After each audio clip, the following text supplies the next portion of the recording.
The research vessel Stellar Hope drifted through the quiet darkness of space like a silver needle against black cloth. Commander Cathara stood on the bridge watching the stars through the main viewing screen. Her blue skin had tiny scales that caught the light from the control panels. She was a Zephyrian, one of the peaceful people who loved to learn about other worlds and the life that lived on them. The ship had been traveling for 3 months now. They were studying small worlds in the outer edge of known space. These worlds had simple life forms that the Zephyrians wanted to understand better. Cathara loved this work. It made her feel connected to all the living things in the galaxy dot behind her. The science team worked at their stations.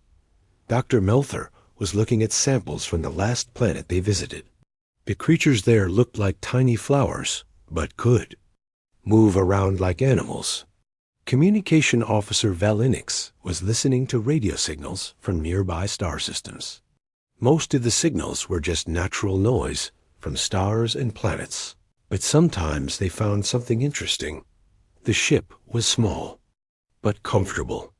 It had everything they needed for long trips through space. The crew of 12 Zephyrians had worked together for many years. They trusted each other completely. Cathara felt lucky to work with such good people. Valinix suddenly sat up straight. In his chair, his large eyes grew wide with fear. The scales on his neck turned dark blue, which happened when Zephyrians were scared. He pressed his hands against his headphones and listened carefully. "Commander," he said in a shaky voice, "I am picking up many ships approaching fast. They are not sending any identification signals." Cathara moved quickly to the tactical station. The screen showed red dots moving toward them. There were 6 large ships, and they were getting closer every second. Her heart began to beat faster. In all her years of peaceful exploration, she had never seen anything like this. "Try to contact them," she ordered. "Ask them what they want." Valinix sent out a standard greeting message in the common galactic language. They waited for an answer. The silence stretched on for long minutes. The unknown ships kept coming closer. Then, the answer came. It was not words, but weapons fire. Bright red beams of energy hit the Stellar Hope's shields. The whole ship shook violently.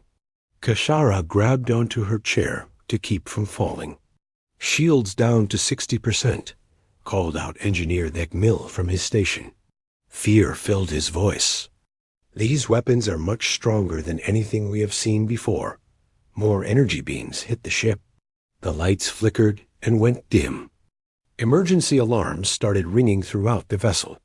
The peaceful research ship had no real weapons to fight back with.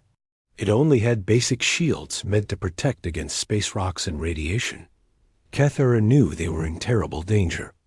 She had heard stories about raiders and pirates who attacked peaceful ships, but she never thought it would happen to them.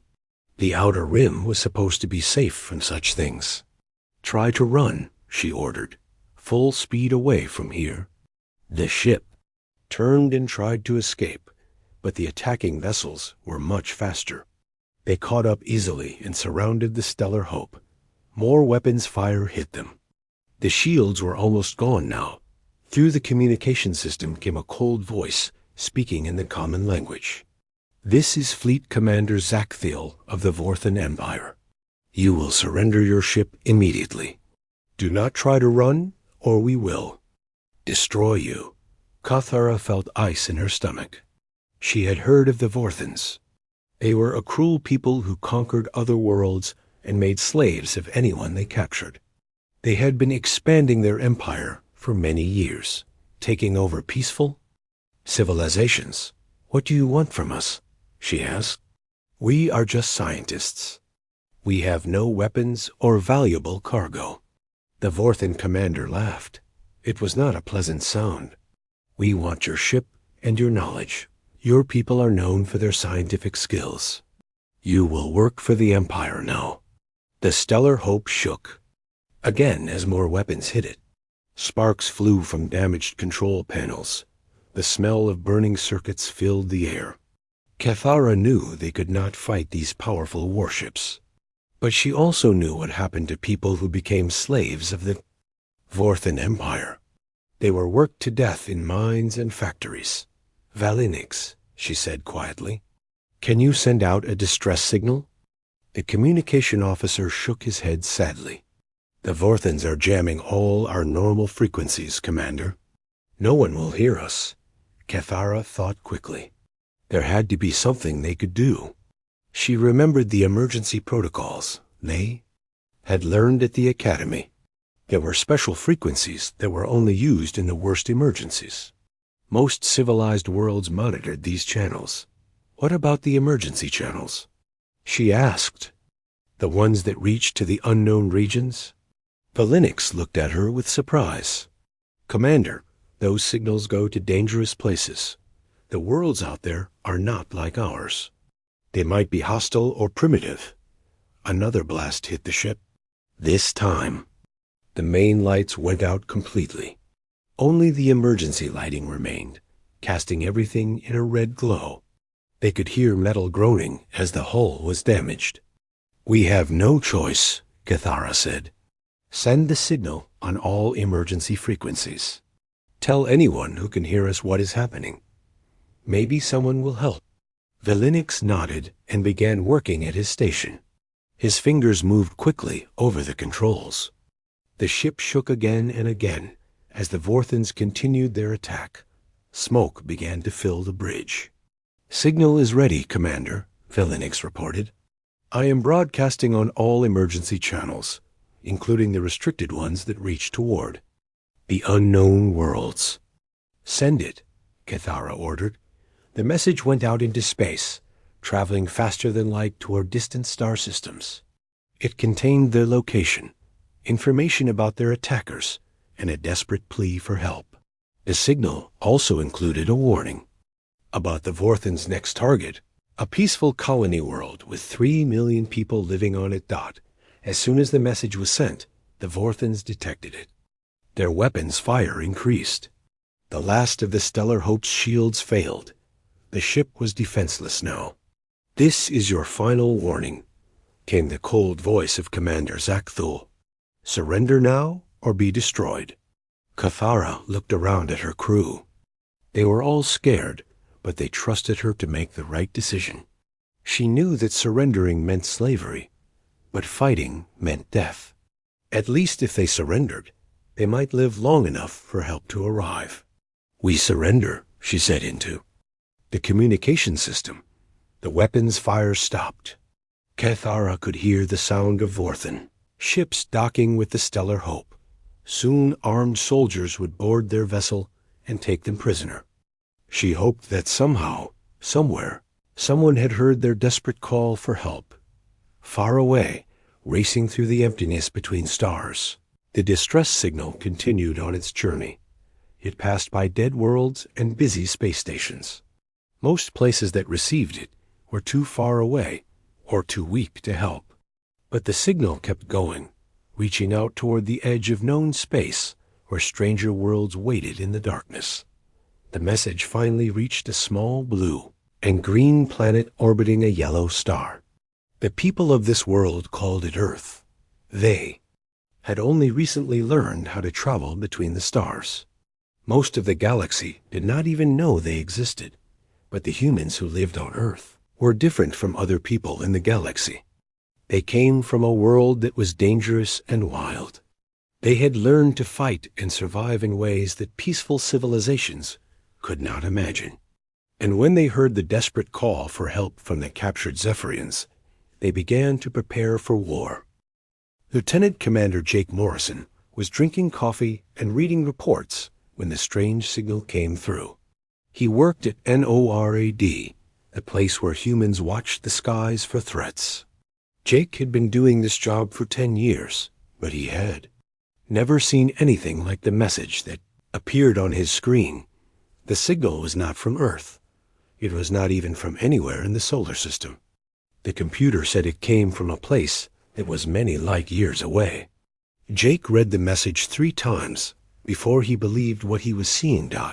It was a call for help from people. who lived among the stars. Jake picked up his phone and called his boss.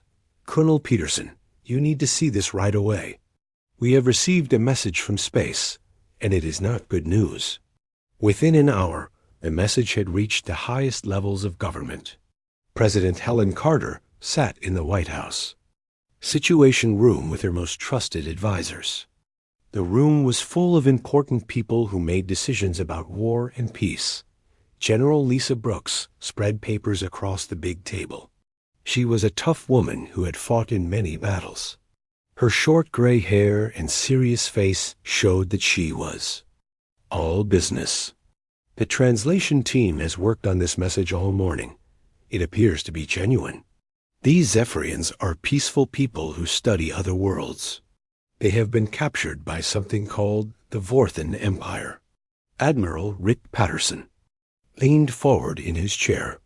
He was older than the general, with white hair and deep lines around his eyes. Our intelligence people have been studying the message. It contains star charts and technical information. This is not a joke or a trick. Real people are in real danger. Dr. Amy Foster sat at the end of the table with her laptop computer open. She was young for such an important meeting, but she knew more about alien life than anyone else on Earth. Her team had been preparing for first contact with other worlds for many years. The message also contains a warning, Dr. Foster said. These Vorthans are planning to attack a colony world next. 3 million innocent people will die if someone does not stop them. President Carter looked around the room at all the serious faces. She had been president for 3 years, but nothing had prepared her for this moment. What are our options? Can we help these people? General Brooks pulled out more papers. We have been building space warships for the last 5 years. The TDF, Relentless, is our most advanced vessel. It has weapons and shields that were designed for fighting in space. We also have 2 smaller ships that could support a rescue mission. But, she continued, we would be revealing ourselves to the galaxy. Once we do this, there is no going back. Every alien civilization will know that Earth exists and that we have the power to fight wars among the stars. Admiral Patterson nodded. The general is right. This would be our first real action in galactic affairs. We have been watching and learning from the shadows. If we do this, we become players in a much bigger game. The room was quiet for several minutes. Everyone understood how big this decision was. Earth had been safe because nobody knew about them. But these Zephyrians needed help, and the Vorthans sounded like the kind of enemy that would eventually find Earth anyway. Dr. Foster spoke up. I have been studying the technical data in the message. The Vorthans use brute force tactics. They rely on having bigger ships and more weapons than their enemies. But they do not seem very creative or flexible in their thinking. She clicked on her computer and showed pictures on the big screen. Humans have advantages that other species might not have. We come from a dangerous world. We learn to survive by being tough and smart and willing to take risks. Most alien civilizations evolved on peaceful worlds where they never had to fight. For survival, President Carter stood up and walked to the window. She could see the gardens outside where her children played sometimes. She thought about all the children on Earth and on that distant colony world who deserved to grow up in safety. Admiral Patterson, how quickly can we get our ships ready to fight? The old sailor smiled for the first time that day. The Relentless can be ready in 6 hours, Madam President. Captain Danny Rodriguez is the best commander we have. His crew has been training for this kind of mission. And the other ships? Captain Tony Lewis has the Guardian ready for action. Captain Rachel Murphy commands the Interceptor. Both ships can be ready to leave at the same time as the Relentless. General Brooks looked concerned. Madam President, we should talk about the risks. We do not know how strong these Vorthans really are. Our ships might not be enough. Dr. Foster shook her head. With respect, General, I think you are underestimating human capabilities. We have been preparing for space combat by studying every bit of information we could find about galactic warfare. Our tactics and technology are designed specifically to fight enemies who think they are superior. President Carter turned back.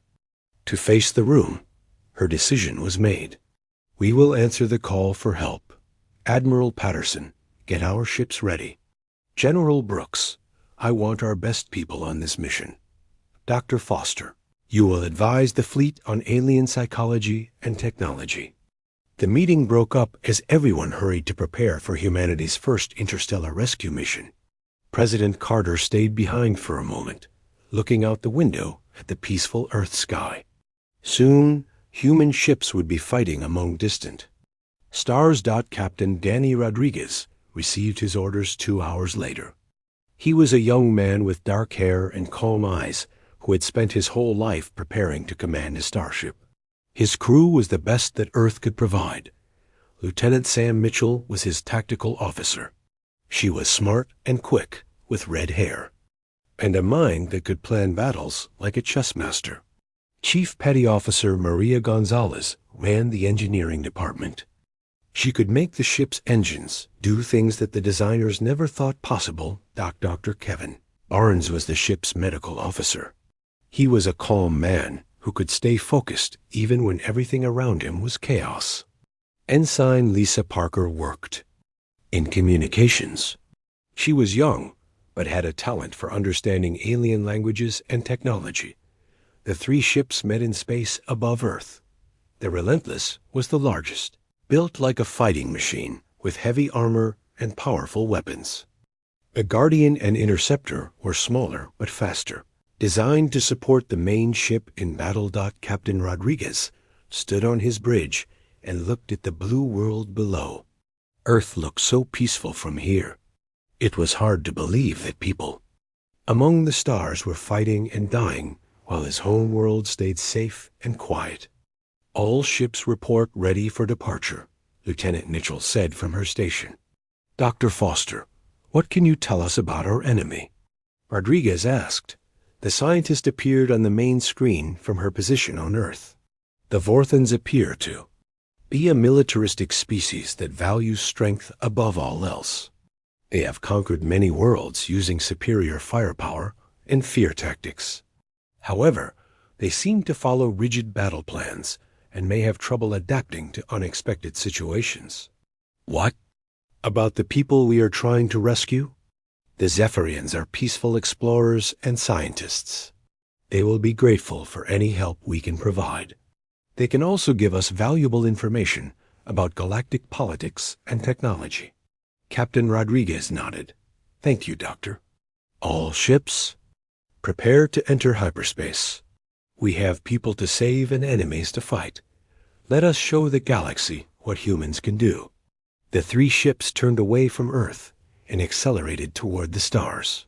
Their destination was many light years away, but there, hyperspace drives would get them there in less than a day. As they disappeared into the strange realm between normal space, the crews prepared for humanity's first battle among the stars. Back on Earth, President Carter watched the ships leave from the Situation Room. She knew that everything was about to change. Whether the mission succeeded or failed, Earth would never be the same. The age of hiding in the shadows was over. Humanity was about to announce itself to the galaxy in the loudest way possible. The human fleet dropped out of hyperspace at the edge of the Kepler 442 system, like hunters emerging from a forest. Captain Danny Rodriguez stood on the bridge of the Relentless and studied the tactical display. The stars looked the same as always, but he knew that somewhere in this system, innocent people were being held prisoner by a cruel enemy. Ensign Parker, are you picking up any signals? He asked. Lisa Parker worked at her communication station with intense focus. Her fingers moved quickly over the controls as she searched through different frequencies. I am detecting multiple ships near the 3rd moon, Captain. The signals match Vorthan technology based on Dr. Foster's data. Lieutenant Sam Mitchell looked up from the tactical station. I count 12 large ships and one massive vessel. The big one must be their command ship. They are positioned in a defensive formation around the moon's surface. Captain Rodriguez activated his communication system, Guardian and Interceptor. This is relentless. Do you see what we are seeing? Captain Tony Lewis answered from the Guardian. Confirmed, Danny. That is a lot of firepower. These Vorthans do not mess around. Captain Rachel Murphy's voice came from the Interceptor. My sensors show the captured Zephyrian ship docked to one of the smaller vessels.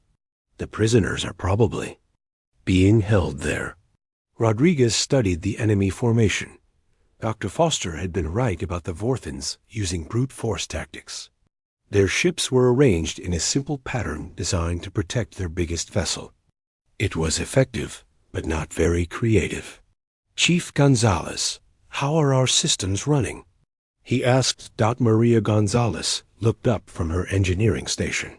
She was a small woman, but her voice was strong and confident. All systems are operating at peak efficiency, Captain. Our engines can give you more power than the designers ever intended if you need it. Rodriguez smiled. This was exactly the kind of attitude that made humans dangerous in combat. While other species built their machines to work within safe limits, humans were always willing to push beyond what was supposed to be possible. Launch stealth probes, he ordered. I want detailed scans of every enemy ship. We need to know their weapons, shields, and crew positions before we make our move. The small robot probes slipped away from the human ships like invisible shadows. They were designed using technology that Earth had developed for spying on other countries. Now that same technology would help them spy on alien warships. On the Vorthan command ship, Fleet Commander Zakthal was feeling very pleased with himself. The capture of the Zephyrian research vessel had been easy. Soon he would have valuable scientific data and a dozen new slaves to work in the Empire's factories. Zakthil was a large creature with thick gray skin and small red eyes. His species had evolved on a harsh world where only the strongest survived. They believed that might made right and that weaker species deserved to be conquered. Commander, called out his sensor officer, 3 unknown ships have just entered the system. They are small vessels, probably from some primitive world. Zakthol looked at the tactical display with amusement. The ships were tiny compared to his powerful fleet. What do these fools want? Do they think they can challenge the might of the Vorthan Empire? They are approaching at moderate speed, Commander.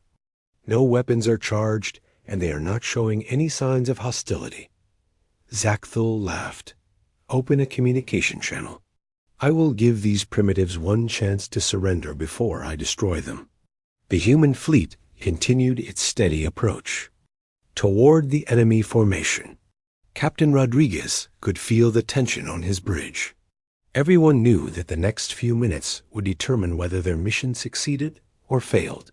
Captain, Ensign Parker said quietly, I am receiving a communication from the lead Vorthan vessel. Put it on the main screen. The image of Fleet Commander Zakthil appeared on the viewing screen. He looked exactly like Dr. Foster had described, cruel, arrogant, and confident in his own superiority. When he spoke, his voice was cold and threatening. Unknown. Vessels, this is Fleet Commander Zakthil of the Vorthan Empire. You have entered a restricted area. Surrender immediately, or be destroyed. You have 1 minute to comply. Rodriguez looked around his bridge at his crew. They were all young humans who had trained their whole lives for this moment. None of them showed any sign of fear. Sam Mitchell actually smiled as she prepared her weapon systems. Open a channel, Rodriguez ordered. Zakthil's image reappeared on the screen. The Vorthan commander was clearly expecting to see another week. Species begging for mercy. Instead, he saw a calm human captain who looked ready for a fight. This is Captain Danny Rodriguez of the Terran Defense Force. We are here to rescue the Zephyrian prisoners you have captured. Release them immediately and withdraw from this system. Zakthal stared at the screen in shock. No one had ever spoken to him like this before. Every species in the galaxy feared the Vorthan Empire. These strange beings seemed to have no idea how outmatched they were. You dare to make demands of me? Zakthal roared. I command 12 heavy cruisers and a dreadnought. Your pathetic little ships will be vaporized in seconds. Rodriguez remained perfectly calm. You have your answer, Commander. What happens next is up to you. The communication ended. On both sides, the final preparations for battle began. The Vorthans powered up their massive weapons and moved into attack formation. They had fought many battles and always won through overwhelming firepower. The humans made different preparations. Captain Lewis moved the Guardian to the left flank, while Captain Murphy took the Interceptor to the right. They would try to surround the enemy and attack from multiple directions at once. All ships, this is Rodriguez, the captain said over the fleet communication system. Remember your training. These enemies think they are superior because they have bigger ships.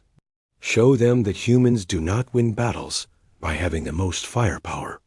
We win by being smarter, faster, and more determined than anyone else in the galaxy. The Vorthan attack began without warning. 12 heavy cruisers fired their main weapons at the same time.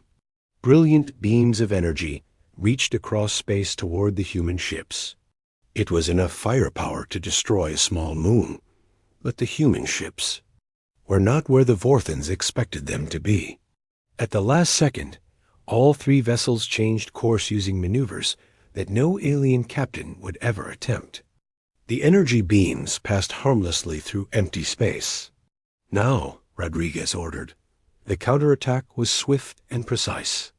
The Relentless fired its main guns at the nearest Vorthan cruiser, while accelerating at a speed that should have crushed the crew. But humans could handle much higher gravity than most species because they came from a heavy world. The Guardian and Guardian Interceptor attacked from the flanks using tactics they had learned from studying Earth's military history. They moved like wolves hunting in a pack, coordinating their attacks and supporting each other. The first Vorthan cruiser exploded in a ball of fire. The aliens had never faced an enemy that moved so fast and hit so hard. Their rigid formation began to break apart as individual ships tried to track targets that seemed to dance through space. Impossible, Zakthil whispered as he watched his powerful fleet being torn apart by 3 small ships. How are they doing this? On the captured Zephyrian vessel, Commander Cathara pressed her face against a small window and watched the battle. In amazement, the unknown ships moved like living things, dodging enemy fire and striking back with deadly precision. Who are they? Asked Dr. Melther. I have never seen ships move like that. Cathara shook her head in wonder. I do not know, but they came in answer to our distress call. They are risking their lives to save us. The battle raged on as more Vorthan ships fell to the human attack. These strange warriors from an unknown world were proving that sometimes skill and courage could defeat raw power. The rescue of the Zephyrians was just beginning, but already the galaxy would never be the same. The space battle had been raging for 20 minutes when Fleet Commander Zakthil finally understood that he was losing. Half of his cruisers were destroyed or badly damaged. The 3 human ships continued to move through his formation like deadly spirits, striking hard and then disappearing before his remaining vessels could respond. Zakthil had never experienced anything like this in 40 years of conquest. Every other species he had fought used predictable tactics. They formed lines of battle and traded shots until the stronger side won. These humans fought like nothing he had ever seen. Bring the dreadnought forward, he ordered through gritted teeth. Crush these insects with our main weapon. The massive Vorthan flagship moved slowly toward the battle. It was 3 times larger than the biggest human ship and carried enough firepower to level a city. Zakthul was confident that even these strange warriors could not stand against his ultimate weapon. Captain Danny Rodriguez saw the dreadnought approaching on his tactical display. The huge ship was exactly what Dr. Foster had warned them about. The Vorthans always relied on having bigger weapons when their normal tactics failed. "All ships, new priority target," he announced. "That dreadnought has enough firepower to destroy us all if we let it get into position. We need to hit it before it can bring its main guns to bear." Captain Rachel Murphy responded immediately from the interceptor. "Danny, I can draw its fire, while you and Tony hit it from the sides. My ship is fast enough to stay away from its weapons." "Negative, Rachel. That thing will vaporize you if it gets a clean shot." "Then I will not give it a clean shot," Murphy replied with the kind of confidence that only humans seem to possess. The interceptor accelerated toward the massive dreadnought at a speed that made even the human crew feel dizzy. Captain Murphy had pushed her ship's engines beyond their safety limits, but that was normal for humans in combat. They were always willing to risk everything to win. The dreadnought fired its massive main weapon, a beam of pure energy larger than a football field reached out toward the small human ship. For a moment, it looked like the interceptor would be destroyed. Then Murphy executed a maneuver that no alien pilot would ever attempt. She flew her ship directly into the gravitational field of the nearby moon. The intense gravity grabbed the interceptor and slung it around in a curve that no normal engine could produce. The dreadnought's beam missed by less than 100 meters. "Impossible," whispered the Vorthan gunner who had fired the shot. "No, one can fly through a gravity well at that speed and survive." But humans had been flying through dangerous conditions for thousands of years. From the first pilots who challenged storms and mountains to the astronauts who rode rockets into space, they had always pushed the limits of what was possible.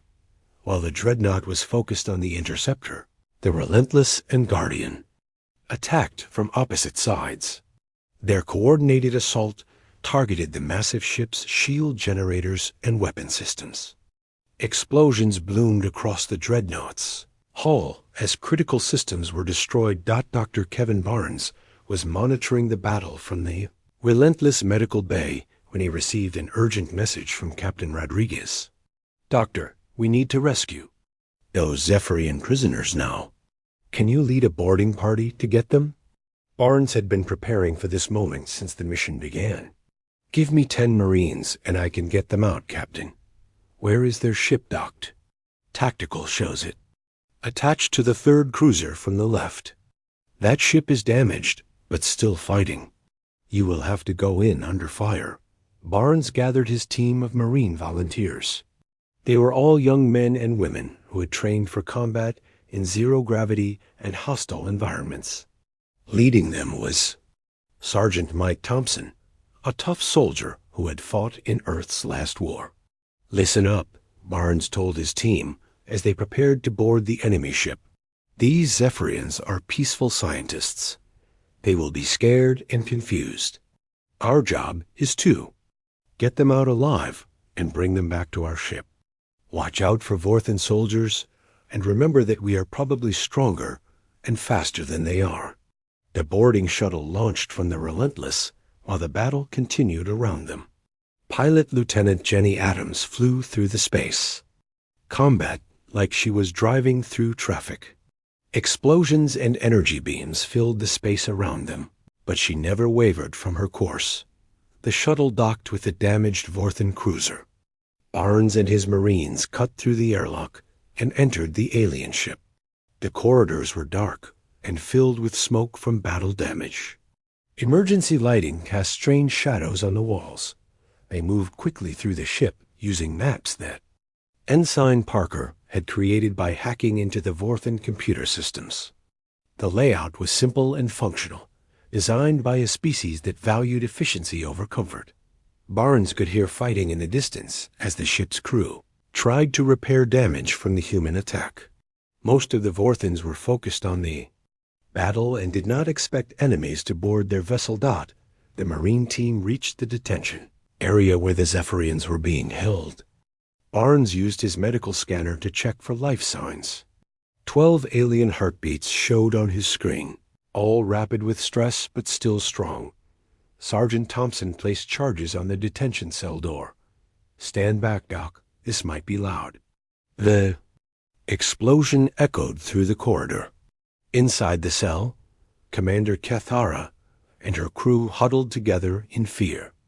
They had been prisoners for hours, listening to the sounds of battle and wondering if they would ever see their home.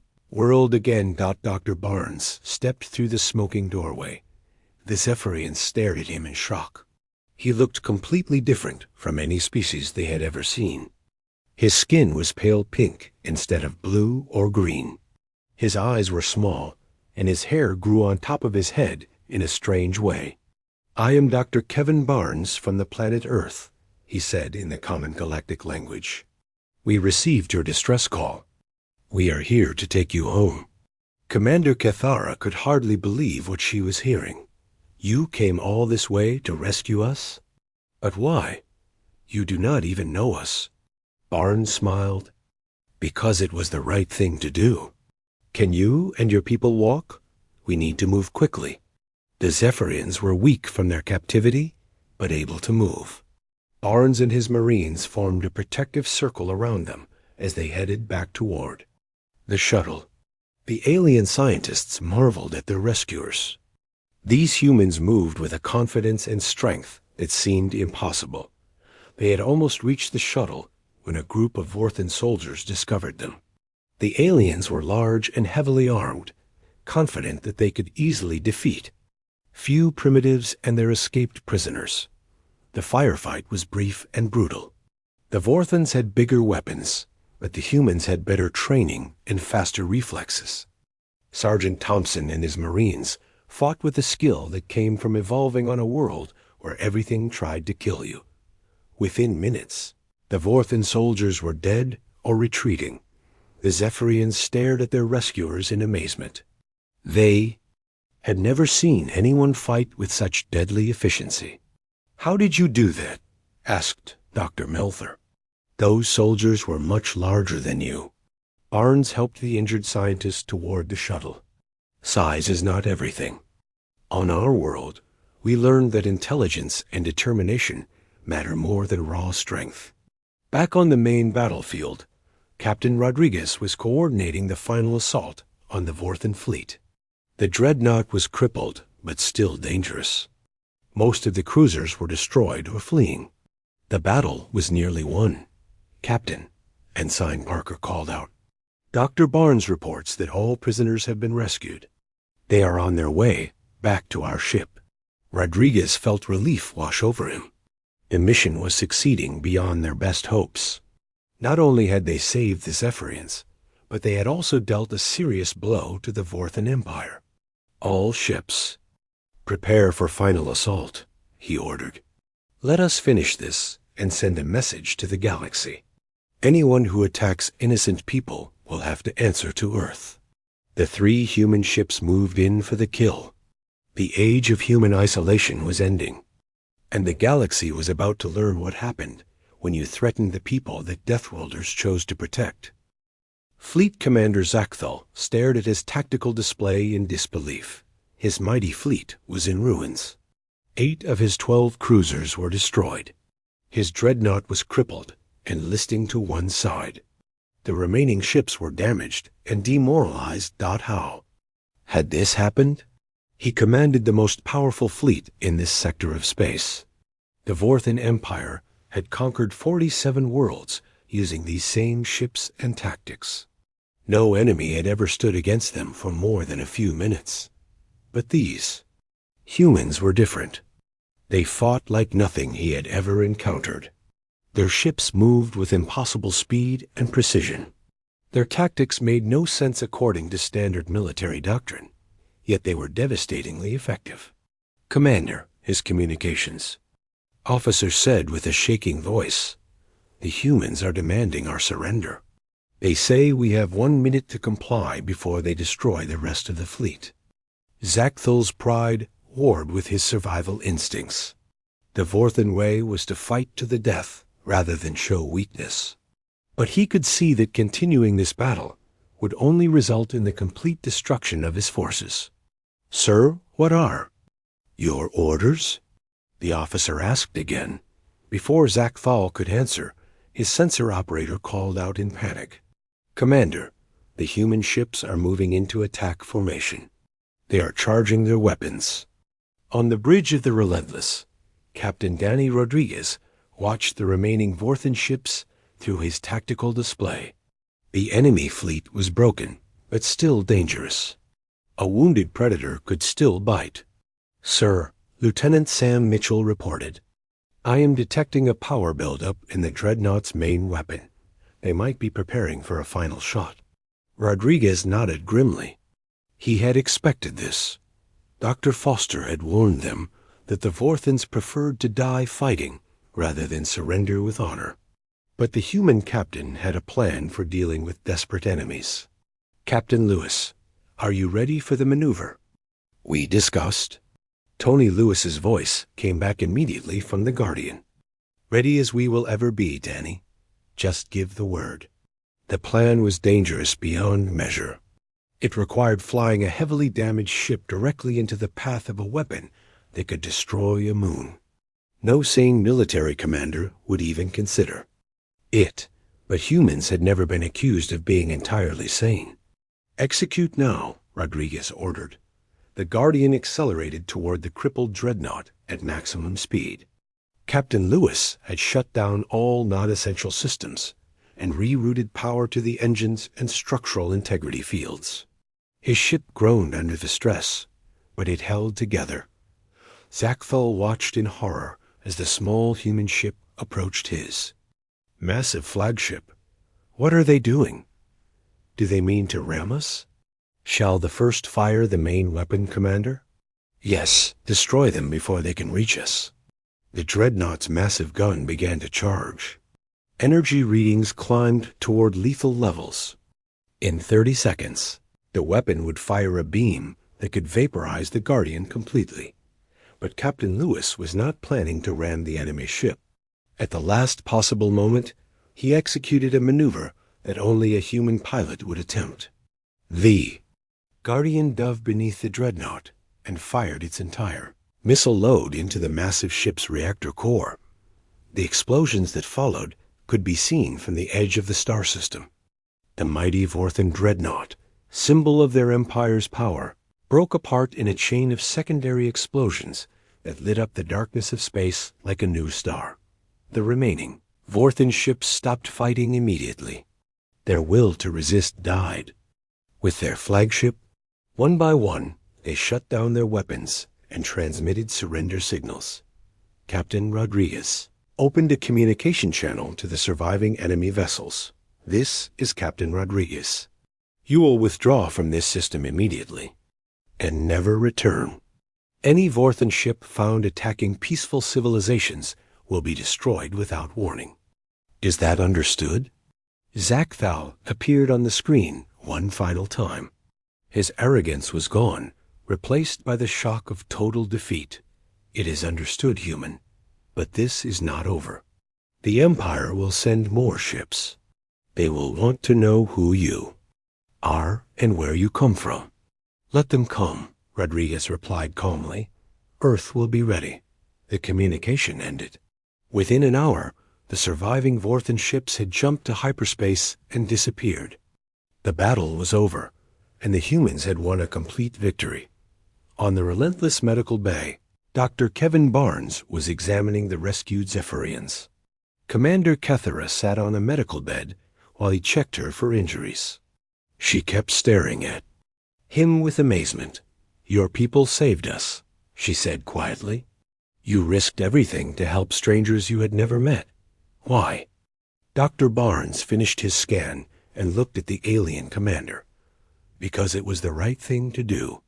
Where we come from, you do not let bullies hurt innocent people if you can stop them. But we cannot repay you. We have no weapons or great wealth. What do you gain from this?" Barnes smiled. We gain the knowledge that good people are safe and free. That is payment enough. Cathara thought about this for a long time. Her people were peaceful and philosophical, but they had never encountered anything like human morality. These beings from the death world called Earth seemed to fight not for conquest or profit, but for principles. I would like to learn more about your people, she said finally. Perhaps my government could establish diplomatic relations with your world. I think our leaders would like that very much, Barnes replied. 3 days later, the human fleet arrived at the Zephyrian home. World. The peaceful blue and green planet was beautiful, covered with vast cities that looked more like gardens than urban centers. Millions of Zephyrians came out to see the strange ships that had rescued their people. The rescue of Commander Cathara and her crew became the first chapter in a new era of galactic history. Word of the human victory spread quickly through civilized space, the peaceful species that had lived in fear of empires like the space. Vorthans began to hope that someone would finally stand up for them. Other distress calls began reaching Earth within weeks of the battle. A mining colony under attack by pirates. A passenger ship captured by slavers. A peaceful world threatened by a neighboring empire. Each call for help was answered by human ships and crews willing to fight for justice. Dr. Amy Foster became Earth's first ambassador to the galactic community. She established the Terran Protective League, an organization dedicated to helping peaceful civilizations defend themselves against aggression. Dozens of species joined within the first year. The Vorthan Empire tried to strike back, sending larger fleets to challenge the humans. Each attack was defeated more decisively than the last. Other aggressive empires watched these battles and decided that Earth was not worth the trouble of fighting. President Helen Carter stood in the White House and looked up at the night sky. It no longer seemed empty and cold. She knew that among those stars, human ships were patrolling trade routes and protecting innocent people. Earth had found its place in the galaxy as a guardian of peace. The age of human isolation was over. The galaxy had learned about the people from the death world who answered calls for help from strangers. They called them many names in many languages, but the meaning was always the same. They called them the Deathworlders. Commander Cathara kept her promise to learn about human culture. She spent a year on Earth, studying their history and philosophy. What she learned amazed her. Humans had spent thousands of years fighting each other in terrible wars, but they had also produced great works of art, literature, and music. They had learned to value both strength and compassion. When she returned to her own world, she wrote a book about her experiences. It became one of the most popular works in galactic literature. The title was simple but powerful: The People Who Came When We Called. Years later, when new species joined the galactic community, they were told the story of the first human rescue. Mission. They learned about Captain Danny Rodriguez and his brave crew who had answered a desperate call for help from complete strangers. They learned about Dr. Kevin Barnes, who had risked his life to save alien scientists. They learned about the principles that drove humans to fight for others, even when they gained nothing for themselves.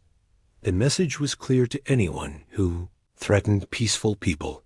Somewhere in the galaxy, the Deathworlders were listening. And if they heard your victims calling for help, they would come. They would always come.